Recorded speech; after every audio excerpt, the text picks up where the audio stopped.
So Valuetainment's PBD believes that Trump has to be on Joe Rogan's podcast. And he's pretty adamant about it.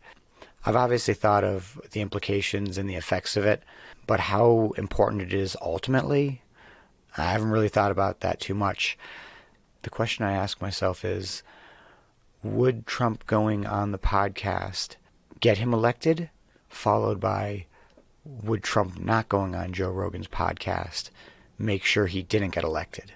Trump can definitely become the president of the United States for a second term without going on Joe Rogan's podcast.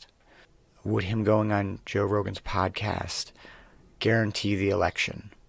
I don't think so. Not because he wouldn't do well, not because it wouldn't get a lot of people fired up.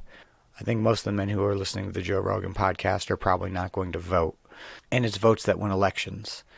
So unless there's some tandem plan to really emphasize the importance of voting and in being on the Joe Rogan podcast, that would make it very difficult for the Democratic Party to win. I just can't see both those things happening. I don't know if I think it's as important as Patrick Bet-Davis, but he has great points for why he thinks this, and it's what we're going to check out today. So let's jump into it. So then we go into politics. So let me get this straight. This guy wins in New York. He becomes a billionaire. He wins on TV. He's won with women. He's partied with everybody. In 1988, he's doing an interview with Oprah Winfrey, and Oprah Winfrey says, hey, you sound like you're going to run for office. No, I have no interest, but if I ever did, I'd win. Okay. Then he runs. Everybody thinks it's just a marketing deal that he's doing. And then when he wins, I don't know if you remember when he walked down, he's like, even him and himself, they were kind of like surprised. Babe, we just won. Right. And the day before, the odds were if you bet $100, you'd have to bet $350 to win $100 on Hillary. But if you bet $100, I think you win $550 with Trump or some number like that. The underdog won, the greatest underdog of all time of politics, right? Okay. So let's fast forward 20 years from now. Let's go to 2043. We're doing a podcast. You're 75. Okay. I don't know if you're doing podcasts, but that'd be one hell of a podcast at 75. And maybe we feel a little bit more comfortable coming out at that time because we're traditionalists, we're older generation. Then maybe we're a little bit more careful about what people think about us right now. But at 75, we look back and we look at the list of podcasters. Who are the greatest podcasters of all time? Joe Rogan at the top, GOAT. Who's the greatest this, that? And he's like, dude, but he never interviewed that guy Trump. I'm going to be like, what are you talking about? Wait, let me get this straight. The greatest podcaster of all time never interviewed Trump at a time that he didn't do that? Dude, that's crazy. I don't believe it. Why not? It had to be personal. It had to be this. So to me, I think the guy that's going to interview him in a way that nobody else is going to interview him, you're going to ask some questions that you want to know about. Whatever angles you choose to take. Right. Okay? It's your show. You get to take whatever angles you want to take.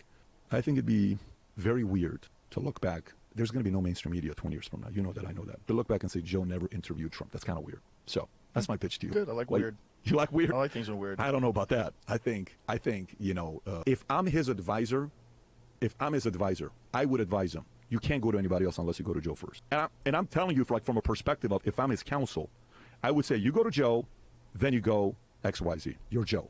Everyone else is XYZ. Okay? And I think he knows that, and I think the person in control right now is not him. It's you. Like the person in control with Hunter is Hunter's camp, not you. Do you know what I'm saying? Mm-hmm. Like, Hunter, no, Joe, whoever gets to say no, they're in control. So, but from your perspective, what's going on in America today, I would say if you don't do the podcast with him, you're helping the establishment and you're helping a guy named Joseph Biden. I think you're helping that person. That's kind of weird. But indirectly in your mind, you're helping Joseph Biden win by not interviewing Trump. Did you come on this podcast specifically to No. try to get me? Is he helping Biden by not interviewing Trump? Yeah, I guess he is. Yes and no is binary, and it's not a great way of measuring something. We need some level of degree. Well, I mean, there's timing. If he is going to interview him, now wouldn't it be the time? It would be 6 months from now, maybe 8 months from now. I've been following the Joe Rogan podcast for as long as I can remember. It's got to be 15 years. I don't know how long the show's been going, but I mean, I've been following him for a long time.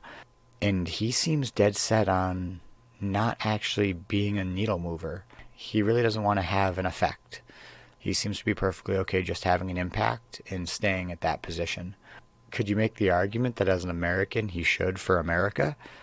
Yeah, but I mean, we're not trying to force anyone to do anything. There should be a good argument. In a world of mainstream media control, Joe Rogan is the largest counterbalance to that.